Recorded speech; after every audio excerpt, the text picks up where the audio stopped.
പണ്ട് തന്നെ എന്റെ ബാല്യകാലത്തൊക്കെ പറഞ്ഞ് ഞാൻ കേട്ടിട്ടുണ്ട്, ഈ മനുഷ്യൻ മരിച്ചു കഴിഞ്ഞാൽ സ്വർഗത്തിലേക്ക് നേരിട്ട് പോവില്ല.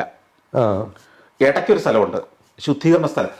ഈ ശുദ്ധീകരണ സ്ഥലത്ത് ചെല്ലുന്ന ഒരാൾ രക്ഷപ്പെടണമെങ്കിൽ ഭൂമിയിലുള്ള ആളുകൾ അവർക്ക് വേണ്ടി പ്രാർത്ഥിക്കുകയും കുർബാന അർപ്പിക്കുകയും ഒപ്പീസ് ഇല്ലുകയും പള്ളി സെമിത്തേരി പോയി പ്രാർത്ഥിക്കുകയും ഒക്കെ ചെയ്ത് കുറെ വർഷങ്ങൾ കൊണ്ടേ ഇത് പോവുള്ളൂ.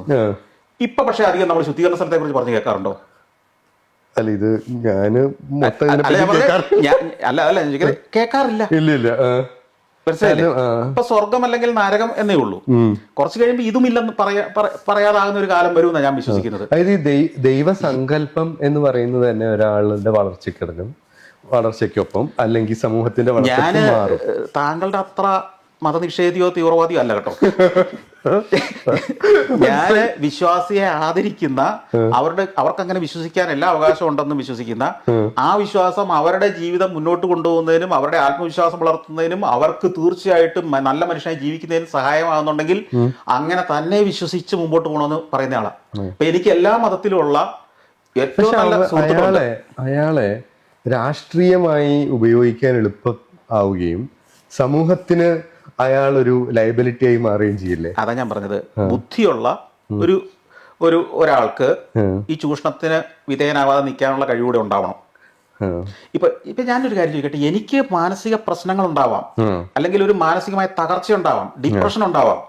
അവിടെ എന്നെ സഹായിക്കാൻ ചുറ്റുമുള്ള മനുഷ്യർ പ്രാപ്തരല്ല എന്ന് ഞാൻ തിരിച്ചറിയുന്ന ഒരു ഘട്ടം ഉണ്ടാവില്ലേ? ഉദാഹരണത്തിന് എന്റെ ഭാര്യയും എന്റെ മക്കളും എന്റെ സുഹൃത്തുക്കളും എന്റെ സ്റ്റാഫും എന്റെ സഹപ്രവർത്തകരും ഒക്കെ ഈ പ്രശ്നത്തിൽ നിന്ന് എന്നെ രക്ഷപ്പെടുത്താൻ അവർക്കൊന്നും പറ്റില്ല എന്ന് ഞാൻ തിരിച്ചറിയുന്ന ഒരു ഘട്ടത്തിലല്ലേ ഞാൻ ദൈവത്തെ ആശ്രയിക്കുന്നത്, അല്ലെ? തീർച്ചയായിട്ടും. അങ്ങനെ ഞാൻ ദൈവത്തെ ആശ്രയിക്കുമ്പോ എനിക്ക് ഇനി മുമ്പോട്ട് പോകാനുള്ള കരുത്ത് കിട്ടുന്നുണ്ടെങ്കിൽ എന്താണ് അതിന് തെറ്റ്? എല്ലാവരും തെറ്റില്ല. അതാണ് ഞാൻ ഈശ്വര വിശ്വാസം ഞാൻ ഈ പറയുന്നത്.